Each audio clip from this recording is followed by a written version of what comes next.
시간 함께 은혜 나누실 말씀은 열왕기하 4장입니다. 열왕기하 4장 1절에서 7절 말씀, 저 한 절 여러분 한 절 교독하여 읽도록 하겠습니다.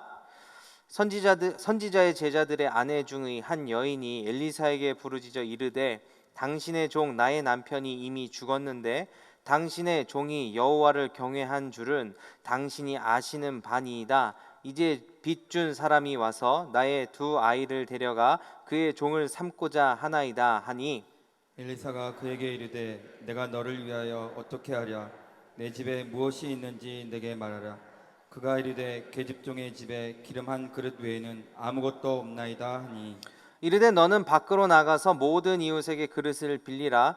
빈 그릇을 빌리되 조금 빌리지 말고 너는 내 두 아들과 함께 들어가서 문을 닫아 그 모든 그릇에 기름을 부어서 차는 대로 옮겨 놓으라 하니라. 여인이 물러가서 그의 두 아들과 함께 문을 닫은 후에 그들은 그릇을 그에게로 가져오고 그는 부었더니 그릇에 다 찬지라. 여인이 아들에게 이르되 또 그릇을 내게로 가져오라 하니 아들이 이르되 다른 그릇이 없나이다 하니 기름이 곧 그쳤더라. 함께 읽겠습니다. 그 여인이 하나님의 사람에게 나아가서 말하니 그가 이르되 너는 가서 기름을 팔아 빚을 갚고 남은 것으로 너와 내 두 아들이 생활하라 하였더라. 아멘. 우리가 살아가면서 있어야 할 것 혹은 꼭 필요한 것들이 모자라거나 없을 경우가 참 많습니다. 솔직히 우리 삶에 이런 결핍이 없으면 너무너무 좋겠지만 안타깝게도 부족한 것이 없는 사람은 단 한 사람도 없습니다. 다 갖추고 있는 것 같아도 어느 한 구석에는 부족한 것이 있기 마련입니다. 그래서 세상 사람들은 그 부족한 것을 채우려고 부단히 애쓰며 살아갑니다. 서점에 가봤더니 결핍에 대한 책들이 꽤나 많더라고요. 한 권을 사서 읽어보려고 했는데 목차만 보고 다 덮었습니다.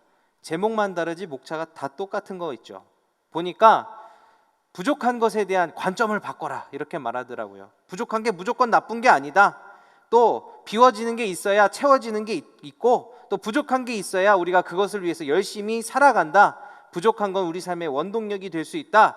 그러니까 그 부족한 것 결핍을 더 채우고 새로운 나를 발견하고 그것에서 다른 것들을 향해 도전하고 살아간다면 우리는 더 성장할 수 있다. 제가 몇 권 책을 이렇게 봤는데 다 똑같더라고요. 그런데 만약에 다들 그렇게 말하고 있으니까 그 서점에 있는 책들대로 정말 그렇게 살아가면 우리는 부족함 없이 만족한 삶, 굉장히 풍요로운 삶을 살 수 있을까요? 아마 어느 정도는 그렇게 살 수 있을 겁니다. 어느 정도는요. 왜요? 잠깐은 그것이 우리에게 만족이 되고 기쁨이 되고 즐거움이 되기 때문이죠. 그러나 결정적인 문제가 뭐냐면 머지않아 그것은 다시 부족함으로 갈급함으로 우리에게 찾아온다는 것입니다. 세상의 것들은 아무리 우리를 채워봐야 그것은 금방 사라지는 것들이기 때문에 우리는 거기에서 만족함을 얻을 수가 없다는 얘기죠.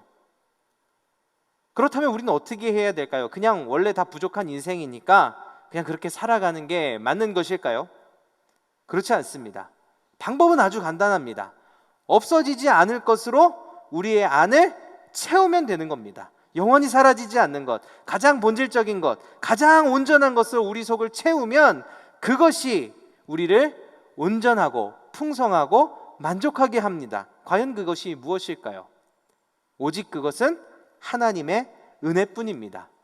세상이 부족함을 바라보는 건 뭐 나쁜 시선은 아니라고 생각해요. 그것이 우리에게 꼭 나쁘고 고통스럽고 괴로운 거니까 막 피해야 된다 이게 아니라 때로는 우리 안에 있는 그 연약함들을 바라보고 직시하고 그것에서 원동력을 살아서 뭔가 나를 더 발전시키는 것 중요한데 거기에서 잘못된 게 뭐냐면 바라보는 최종적인 목표가 달랐다는 거예요. 틀렸다는 거예요.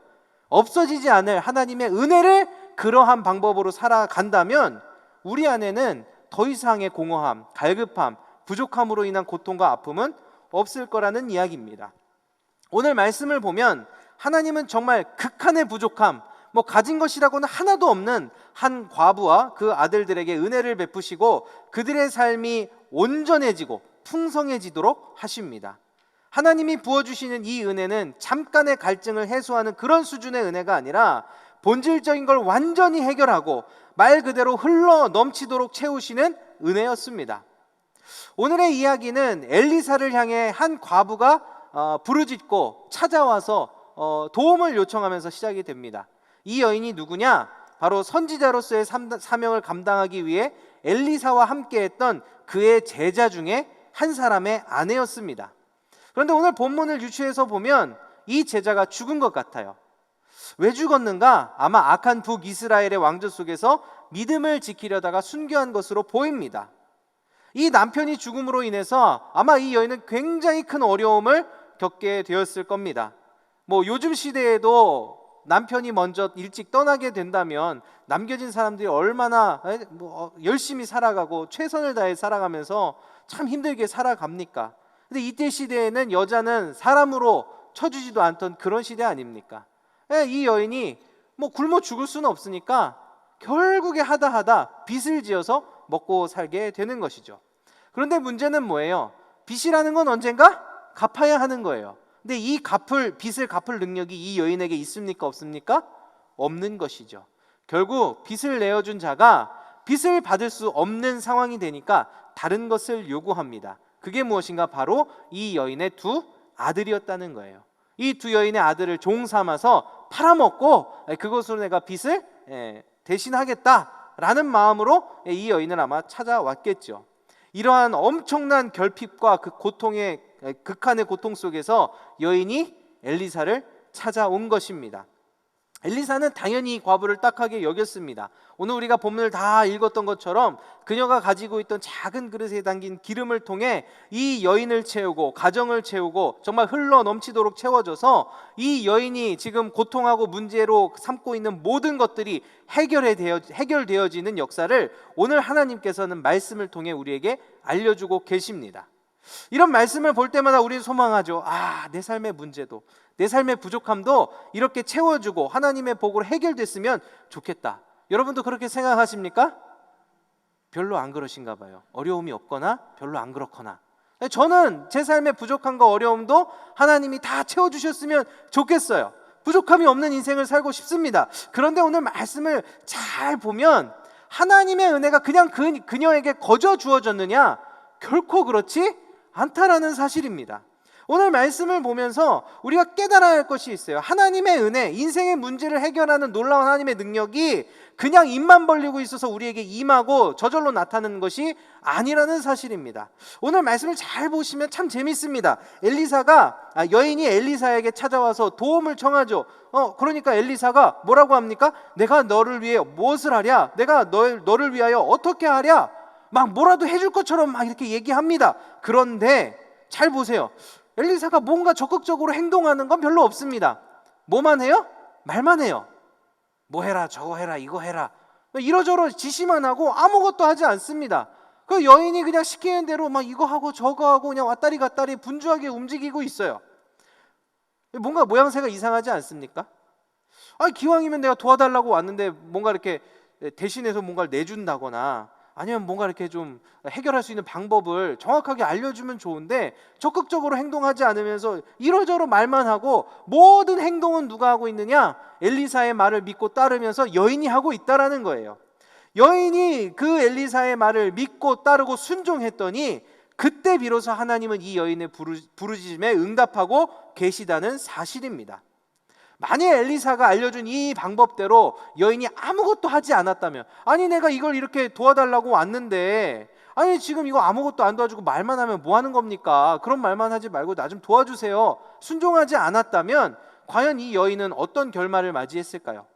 아마 아들들은 다 잡혀가서 종이 됐을 것이고 이 여인도 결국 비참한 최후를 맞이했을 겁니다. 오늘 말씀이 우리에게 이야기하는 것은 뭐냐? 은혜는, 축복은 거저 임하는 것이 아니라 그 은혜와 축복에 합당한 순종이 바탕되어질 때 임한다는 사실입니다. 사랑하는 성도 여러분, 우리 삶을 채우신 하나님의 놀라운 은혜와 복을 경험하고 싶으십니까? 그렇다면 우리는 그에 합당한 순종으로 살아가야 한다는 겁니다. 그 위에 은혜와 복이 임하는 줄 믿으시기 바랍니다. 이 시간 말씀을 통해서 그럼 도대체 이 여인이 어떠한 순종을 했는가 우리가 구체적으로 바라보고 또 그 여인의 삶을 통해 결단하고 우리도 동일한 은혜를 누리는 귀한 시간이 되기를 소망합니다.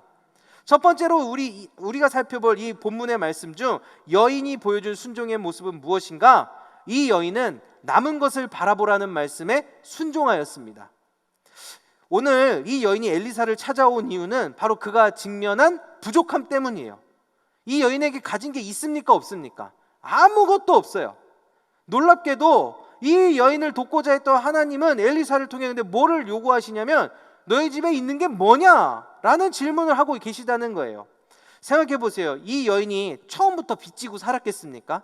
아마 빚 안 지려고 있는 거 다 팔아서 어쨌든 먹고 살았을 거예요. 다 팔고 돈 될 만한 거 하나도 없으니까 그제서야 빚지지 않았겠어요? 그러니까 빚을 갚을 능력이 없고 그 빚을 준 사람이 아들을 데려간다는 건 집안에 돈이 될 만한 게 있다 없다? 하나도 없다라는 걸 의미해요. 그런데 하나님은 이 여인에게 도대체 그럼에도 불구하고 너희 집에 남은 게 뭐냐라고 묻고 있다라는 사실입니다. 여러분, 이 여인이 집에 있는 걸 찾는다 한들 무슨 의미가 있겠습니까? 이미 아무것도 없는데 그 남은 것을 가지고 뭘 할 수가 있겠습니까? 만일 제가 이 여인이었다면 저는 찾아보지도 않았을 것 같아요. 아무것도 없어요. 그러니까 왔죠. 아마 저는 이렇게 엘리사에게 반문했을 겁니다. 그런데 놀랍게도 이 여인은 그 와중에서도 자신의 집에 있는 작은 그릇에 담긴 기름 조금을 기억해냅니다. 그게 무슨 쓸모가 있습니까? 무슨 도움이 되겠습니까? 그러나 그 질문 앞에 자신에게 남은 것을 돌아보았다라는 겁니다. 하나님은 그 작은 것을 주목하셨습니다. 남은 것을 통해 놀랍게 역사하시고 구원을 이루셨습니다. 사랑하는 성도 여러분, 우리가 이 장면을 정말 잊지 않기를 원합니다. 늘 기억하기를 원합니다. 지금 현재 우리가 어떤 삶에 모자람이 있어요, 없어요? 분명히 있겠죠. 그러나 우리에게 모자람이 있다고 해서 아무것도 없는 것은 결코 아닙니다. 분명히 모자라고 부족한 것, 연약한 것 때문에 우리는 고통받고 괴로움을 당할 수 있겠지만 이 여인과 비교해 볼 때 하나님이 우리에게 주시지 않은 것보다 이미 주시고 우리가 가지고 있는 게 훨씬 더 크고 많다라는 사실이에요. 그런데 대부분 우리가 이러한 결핍이 찾아오고 연약함이 찾아오고 부족함이 찾아오면 뭘 봅니까? 남은 것을 봅니까? 없는 것을 봅니까? 없는 것에 초점을 맞추고 그거에만 몰두하고 도대체 어떻게 해야 하나 고민하고 살아가는 게 우리의 모습이라는 거죠. 여러분, 없는 것만 바라보는 삶, 뻔한 삶이에요. 불평합니다. 원망합니다. 나중에는 하나님의 말씀을 신뢰하지 못하는 어리석은 모습을 보일 수밖에 없는 그런 삶인 것입니다. 하나님이 원하시는 삶은 결코 이러한 삶이 아니죠. 비록 부족하고 연약한 것이 있지만 그 속에서 이미 받은 은혜를 기억하고 남은 것을 바라보면서 감사하는 삶, 하나님이 원하는 삶은 그런 삶입니다. 이게 믿음으로 바라보는 삶입니다. 그리고 그렇게 순종하고 감사하면서 나아가면 하나님은 우리에게 더 큰 은혜를 주시는 분이신 줄 믿으시기 바랍니다. 오히려 내가 가진 것, 이거 하나님 주신 것들이 이미 많지만 사실 지금 이 상황에선 이거를 이겨나갈 아무런 능력이 되지 않고 아무런 도움도 되지 않는 것인데 우리는 그렇게 생각할지 모르겠지만 놀랍게도 하나님은 그 남은 것을 통해 일하시기 시작하고 내 생각에는 보잘것없고 그것은 별 수단이 안 될 것 같은 일들 그 수단이 안 될 것들을 통해서도 하나님은 나의 연약함과 부족함을 온전히 채우시는 은혜의 수단으로 사용하시는 줄 믿으시길 바랍니다. 지금 여러분이 부족하다고 여기는 것, 해결받아야 된다고 생각하는 것은 무엇입니까? 반대로 그럼에도 불구하고 나에게 남아있는 것, 감사할 수 있는 것은 무엇입니까? 우리가 없는 것만 바라보는 것이 아니라 이미 주신 하나님의 은혜를 바라보면서 하나님의 이 말씀에 순종하고 감사하며 나아갈 때 하나님은 놀라운 구원의 일을 행하실 줄 믿습니다. 두 번째로 이 여인은 자신의 생각을 포기하라는 말씀에 순종합니다. 오늘 남은 기름을 바라본 이 여인에게 엘리사가 참으로 묘한 명령을 내립니다. 온 동네 사람들에게 가서 빈 그릇을 받아오라는 겁니다. 조금 빌리지 말고 아주 빌릴 수 있는 대로 다 빌려오라고 말합니다. 여기서 말하는 그릇은 앞에 그 기름을 담았던 그릇하고는 조금 달라요. 무엇인가를 담을 수 있는 어떠한 도구도 상관없이 뭐 크든 작든 그것들 다 포함하는 아주 포괄적인 단어입니다. 여러분 생각해 보세요. 아무것도 없는데 그런 통들 가져와봐야, 그릇들 가져와봐야 무슨 소용이 있겠습니까? 가진 것도 없고 채울 것도 없습니다. 근데 엘리사는 그것을 요구하고 있는 거예요. 사실 이 여인이 엘리사에게 요구한 건 뭐예요? 단지 내 아들이 잡혀가지 않게 해주세요. 단지 내 아들들을 빼앗기지 않도록 나 좀 도와주세요. 그 사람에게 날짜를 미룰 수 있도록 당신이 얘기해 주든지, 아니면 당신이 나에게 어떠한 돈을 좀 대신 갚아줄 수 있는 능력이 있는 사람을 소개시켜 주든지, 나는 그거면 됐습니다. 사실 이거 아니에요? 근데 그릇을 뜬금없이 가져오래요. 여러분, 우리가 누군가에게 부탁할 때 막 이런저런 상상해보지 않습니까? 막 예상을 하잖아요. 이런 말 하면 내가 이렇게 말하고, 저런 말 하면 내가 저렇게 말해서 내 부탁을 들어줄 수 있도록 해야지. 아마 이 여인도 그러지 않았겠어요? 내가 엘리사에게 가서 뭐라고 말할까? 내가 엘리사가 뭐라고 말하면 뭐라고 어떻게 얘기할까? 별의별 고민하지 않겠어요? 근데 오자마자 뭐라고 그래요? 그릇을 빌려오래요. 상상도 못했던, 생각지도 않았던 그림이 펼쳐지고 있는 겁니다. 여러분이라면 이 상황에서 어떻게 하겠습니까? 지금 아들은 언제 잡혀갈지 모르는 상황이에요. 아주 급박해요. 저 같으면 아니 도와주기 싫으면 싫다고 하지, 지금 무슨 핑계를 대고 그릇을 가져오라고 하십니까? 혹은 마지못해서 하는 신용만 했을 거라고 저는 생각합니다. 그런데 이 여인은 우직하게 또 그 말씀을 또 시키는 대로 다 해서 그릇을 빌려옵니다. 이 여인이 아무 생각 안 들었을까요? 그릇 가져오면서 아무 생각 안 했을까요? 야, 이거 내가 지금 뭐 하는 짓인가? 이런 생각 안 했겠어요? 지금 차라리 여기서 그릇을 빌릴 게 아니라 여기 집에 가서 돈을 빌리는 게 내가 차라리 사는 길 아닙니까? 그런데 이 여인은 아마 그 생각이 난다 할지라도 그 생각으로 인해서 이걸 내팽개 쳐버린 것이 아니라 일단 내려놓은 거예요. 엘리사가 시키는 대로 했다는 겁니다. 어떤 기적이 일어납니까? 그가 순종해서 빌려온 그릇만큼 기름이 채워지는 역사가 일어나는 거예요. 사랑하는 성도 여러분, 자기 생각을 내려놓고 하나님의 뜻에 순종할 때 온전한 그 순종의 분량대로 하나님은 역사하는 분이신 줄 믿으시기 바랍니다. 온전한 순종 앞에 온전한 은혜가 따라온다라는 사실이에요. 어떤 사람이 배를 타고 가다가 배가 난파돼서 이렇게 표류하게 되었습니다.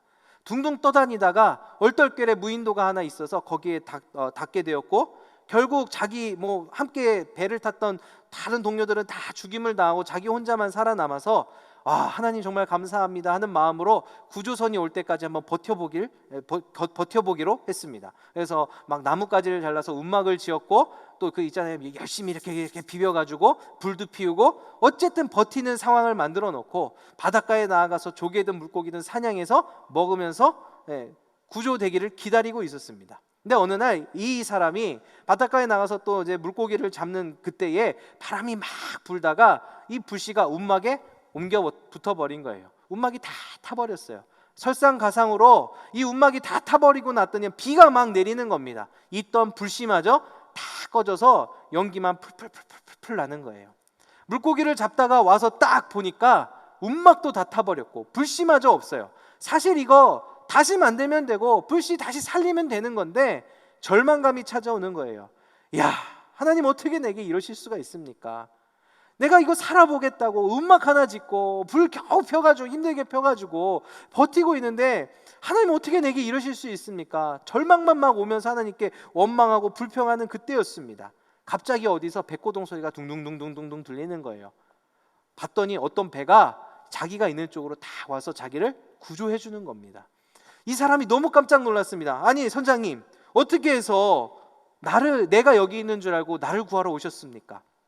그랬더니 선장이 뭐라고 말하냐면, 제가 이 섬을 지나가는데 불빛이 보이더라고요. 그냥 불빛이 있는가 보다 했는데 갑자기 연기가 피어오르길래 구조 신호인 줄 알고 이곳에 왔습니다. 사랑하는 성도 여러분, 이건 되게 작은 예화죠. 하나님은 그런데 이렇게 역사하는 분이에요. 내 생각에 하나님 너무한 것 같고 하나님 이거 아니잖아요 이렇게 말할진 모르겠지만, 하나님의 생각은 나의 생각보다 훨씬 크고 놀랍습니다. 하나님의 놀라운 뜻 가운데 하나님은 역사하고 계시는 거예요.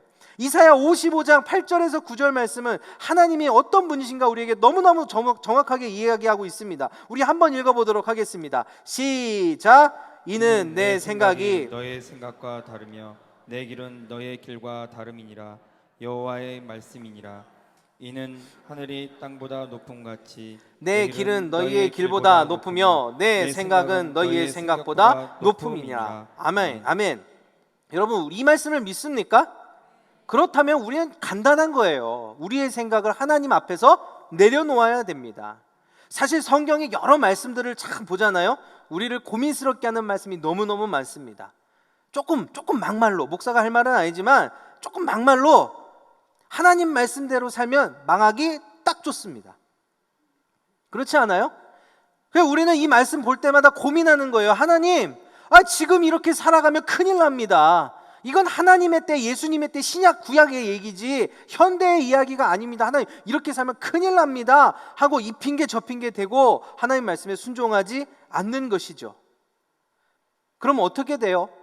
우리 생각엔 그게 맞는 것 같지만 그렇게 하나님을 우리 생각으로 제한하고 하나님이 원하는 것에 불순종하고 살아가면 우리는 영영 무인도에 갇히는 신세가 되어버릴지도 모르는 겁니다.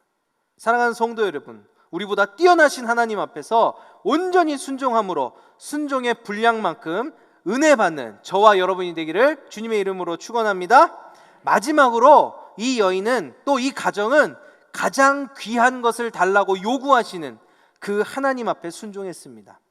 사실 우리가 이 본문 말씀을 보면요, 이 여인이 헌신하고 순종한 게 그다지 많지는 않은 것 같아요. 기름을 드렸다기보다는 그냥 부은 수준이죠. 기억하고, 그렇죠? 또 그릇도 내가 드렸다기보다는 빌려온 것에 불과해요. 그 정도의 수고. 이걸 가지고 헌신이라고 말하기에는 조금 민망한 것이 없지 않아 있습니다. 도대체 그럼 뭘 드렸느냐? 이들이 드린 것은 바로 그들의 생명이라고 할 수 있어요. 가장 먼저 떠오르겠죠. 맞아, 남편이 죽었지, 남편이 순교했지. 그럼 남편만 하나님 앞에서 그 생명을 드리고 하나님은 그 남편의 생명 때문에 이 가정에게 은혜를 베푸신 것일까요?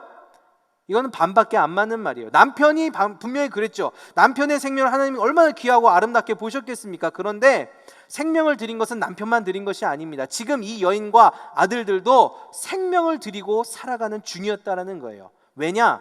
여러분, 이들이 살아갔던 아합 시대는요, 영적으로 완전히 무너졌던 시대예요. 우상 숭배가 만연했던 그 정도가 아니라 나라의 이념이자 바탕이 우상 숭배가 되어버렸어요.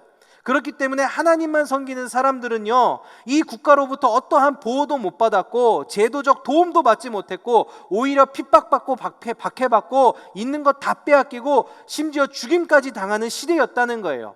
여러분, 이런 나라에서 살 수 있겠습니까? 당연히 살 수 없죠. 많은 사람들이 남유다로 내려옵니다. 그런데 이 가정은 어디에 살고 있어요? 남유다에 있습니까? 아니에요. 여전히 북이스라엘에 있어요. 남편이, 선지자의 제자였던 남편이 죽은 이유도 그 땅에서 하나님 말씀에 순종하여 이 땅을 불쌍히 여기고 긍휼히 여기면서 품고 하나님이 그 우매한 사람들을 향해서 말씀 전하라고 한 그 사명 붙들고 사는 것이 하나님을 경외하는 일이요 순종하는 일이었기 때문에 그 땅에서 살았던 거예요. 버티고 있던 거예요. 그럼 남편 죽은 다음에 여인은 내려가면 되는 거 아니에요? 아니에요. 이 여인도 여전히 힘들고 고달프지만 남편이 그렇게 사랑했던 이 어두운 땅을 끝까지 사랑해서 공동체 가운데 살고 있었다라는 거예요. 여러분, 하나님이 이들의 아픔과 고통을 채우셔야 하는 이유가 여기 있습니다. 여인과 이 자녀들, 이 가정은 생명을 걸고 하나님 앞에 순종하는 삶을 살았다는 거예요. 여러분, 우린 뭘 걸고 하나님 앞에 순종하고 있습니까? 때때로 하나님은 우리에게 가장 귀한 것을 요구할 때가 있습니다. 여러분, 그냥 적당히 드릴 만한 게 아니라 가장 귀한 것, 이게 아니면 안 된다고 생각하는 것을 가져가실 때가 있다라는 거예요. 어쩌면 그 순간 우리 하나님 너무 야박하고 하나님 너무너무 이거 원망스러울지도 몰라요. 그러나 우리가 반드시 기억해야 될 게 뭐냐? 하나님은 절대 공짜가 없는 분이라는 사실입니다.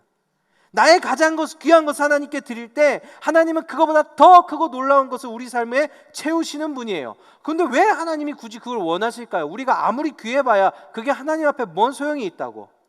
이유는 단 한 가지입니다. 우리가 우리의 귀한 것을 너무 의지하고 너무 사랑하기 때문이에요. 그것만 있으면 된다고 생각하기 때문에 하나님은 우리에게 그것을 요구하는 거예요. 그리고 우리가 깨닫길 원하는 거죠. 하나님 외에 의지할 게 없구나, 하나님만이 나의 구원자이시구나, 나를 살리는 분이구나, 이 고백을 듣기 원하시고 우리가 그것을 깨닫길 원하셔서 우리의 가장 귀한 것을 빼앗아 가신다라는 거예요. 그리고 그것에 기꺼이 순종할 때에 하나님은 더 큰 것으로 우리에게 주시는 분이시라는 거예요. 여러분들, 가장 귀하게 여기는 게 뭡니까? 무엇을 중요하게 여기고 기대고 계십니까? 하나님이 그것마저 요구하실 때 도무지 내 생각과 믿음은 이해가 되지 않는다 할지라도 정말 결단하고 순종하기를 원합니다. 아무것도 의지할 것이 없어지는 그 순간 누가 일하십니까? 하나님이 일하십니다. 마지막으로 순종으로 인해서 놀라운 하나님의 은혜를 경험했던 한 사람을 소개하려고 합니다. 바로 국제사회복지사인 김혜영이라는 분입니다. 이 분은 키가 134cm밖에 안 되는 아주 작은 분입니다. 여성이신데 왜 이렇게 키가 작냐면 처음 이 가정에 맏딸로 태어났는데 이 첫아이가 딸이라는 사실이 마음에 안 들었던 아버지가 술을 먹고 애를 던진 거예요. 그래서 척추가 부러져서 장애를 얻게 되었습니다. 문제는 이 가정이 아버지가 그랬으니까 가정 형편이 어땠겠어요? 딱 그 감이 오시죠? 얼마나 불우한 인생을 살았는지 몰라요. 아버지가 자살을 했고요. 얼마 안 있어서. 그리고 어머니는 정신질환을 알아서 집은 날마다 엉망진창이었습니다. 또 밑으로 동생은 4명이나 있어서 그 4명의 동생들을 키우려고 134, 그러니까 다 큰 게 134cm니까 그게 채 되기도 전에 14살에 식모살이를 시작합니다. 얼마나 불우했는지 몰라요. 근데 가난하고 장애 있잖아요. 세상의 편견으로 막 사람들이 자기를 그냥 오해하고 마치 자기를 막 정말 다 미워하는 것 같이 느껴지는 것을 그냥 온몸으로 받아내면서 살았던 분이에요. 그러다가 이제 막 그 식모살이 하던 집에서 아무것도 훔치지 않았는데 주인 할머니가 너 뭐 훔쳤잖아. 그게 억울해서 이를 때려치고 그 나라에서 이렇게 직업훈련학교 이런 거에 들어가서 옷을 만드는 편물 기술을 배우게 됩니다. 그리고 16살이 되던 무렵에 하나님을 영접합니다. 영접한 이유가 참 기가 막혀요. 세상에 아무도 나를 사랑하지 않고 우리 엄마마저도 맨날 나를 죽이련 썩으련 아버지 잡아먹은년 막 이렇게 욕을 하는데 아무도 나를 사랑하지 않는 나를 하나님은 사랑하신다네. 진짜인가 싶어서 스스로 교회 갔는데 그곳에서 정말 하나님을 만납니다. 그때부터 하나님이 은혜를 부어주시기 시작하는데 처음에는 먹고 살려고 배운 그 편물 옷 만드는 기술이 점점 실력이 늘어나서 기능대회에 나아가서 처음엔 장애인 기능대회, 나중엔 일반 기능대회, 나중에 세계대회까지 나아가서 막 1등을 휩쓸고 가는 거예요. 이제 먹고 살만해지고 가정을 일으키려고 하는 그때에 이제 대학을 가려고 준비하던 와중이었습니다. 그런데 대학에서 미끄러진 거예요. 막 충격을 받고 좀 절망하고 있는데 그때 하나님이 이 김혜영 그 복지사님을 찾아오셔서 말씀하시는 거예요. 야, 너 남들 다 가는 길 하지 말고 나를 위해 살아보지 않겠냐? 여러분, 일평생을 장애 가운데 죽을 만치 힘들게 살다가 이제 살만해졌어요. 이제 먹고 살만한데 하나님이 부르시는 거예요. 너 나를 위해서 살아라. 여러분들이라면 어떻게 하겠습니까? 예, 하나님 제가 갈게요. 손 들고 가실 분 있으세요? 이분도 고민을 했어요. 그러나 고민하다가 결단한 거예요. 하나님 내가 부르시면 가겠습니다. 그래서 눈에 띈 게 뭐냐면 아프리카 보츠나와라는 곳에서 이 편물 기술을 가르쳐 줄 사람을 모집한다는 거예요. 그게 눈에 딱 들어와서 아프리카로 떠나기로 결단을 합니다. 주변에선 다 미쳤다고 했습니다. 다 말렸습니다. 그러나 이 사람은 가진 것 내려놓고 내 생각 내려놓고 가장 귀한 모든 건 내려놓고 순종해서 아프리카를 간 거예요. 그랬더니 놀라운 일이 벌어집니다. 사실 자기는 아프리카를 구원하러 갔어요. 거길 도와주러 갔어요. 근데 갔더니만 그 새까만 사람들이 자신을 보는데 아무도 편견 없이 봤다는 거예요. 오히려 나는 못생기고 키 작고 장애인인 여자였는데 나를 향해서 당신 참 아름답다. 당신은 예쁘다. 당신 때문에 우리가 열심히 이렇게 참 은혜를 받고 좋은 기술을 배우고 있다. 거기에서 자기 마음이 치유되기 시작합니다. 사실 이 학교가 나중에 막 어려움이 와가지고 책임자도 다 떠나고 자기 혼자 남아서 이제 집에 가려고 하는데 하나님은 잡으시는 거예요. 너 가지 마라. 또 순종했더니 이 어려움을 겪고 이 학교의 대표자가 됩니다. 무려 14년 동안 이 아프리카에서 이 학교를 운영하면서 그 수많은 사람들을 가르치는데 또 자신이 얼마나 불우한 인생을 살았습니까? 그 땅에 있는 어린아이들이 다 자기와 같으니까 그 마음을 가지고 한 사람 한 사람을 품기 시작합니다. 하나님은 결국 이 김혜영 그 복지사님의 지경을 넓히세요. 미국으로 가서 나약대학과 또 콜롬비아 대학원에서 학위를 받게 하시고 그곳에서 국내와 또 아프리카에서 아주 왕성하게 활동을 하시면서 정말 맡겨진 사명을 다해 살아가는 거예요. 이 세상에서 가장 쓸모없다고 자기 스스로도 여기고 나 같은 사람이 왜 이 땅을 살아가는가 늘 고민하던 이 여인이 하나님의 부르심 앞에 순종하며 나아갔더니 그 누구도 따라올 수는 없는 거인이 되어버렸어요. 이 복지사님이 쓴 책이 있습니다. 숨지마 내 인생이잖아 라는 책에서 이렇게 말씀하십니다. 주님은 이 세상을 잠시 다녀가는 사람들을 많이 사랑하신다. 나를 사랑하심이 크다. 내가 연약할수록 그 사랑은 더 크다. 그 큰 사랑을 함께한다. 하나님이 나를 만나러 오고 계심을 본다. 나는 하나님으로 가슴 뛰는 삶을 살고 있다. 여러분, 하나님으로 가슴 뛰는 삶을 살고 싶지 않으십니까? 그 가슴에 하나님이 충만하고 은혜가 충만하니까, 그 순종으로 인해서 하나님이 함께하니까 다른 것들로 인해서 허망해하지 않고 허탄해하지 않고 갈급해하지 않고 하나님으로 만족하는 삶, 하나님으로 풍성한 삶을 사는 게 바로 이 김혜영 국제사회복지사님이시라는 거예요. 얼마 전에 아니고 또 몇 년 전에 책을 한 권 또 냈더라고요. 사랑하는 성도 여러분, 저와 여러분이 하나님으로 인해 가슴 뛰는 삶을 살길 원합니다. 순종 위에 하나님은 그 은혜를 부어주십니다. 우리가 그 삶을 기억하면서 오늘 말씀에 나온 이 순종의 모습들 하나하나 결단해 나아가기를 원합니다.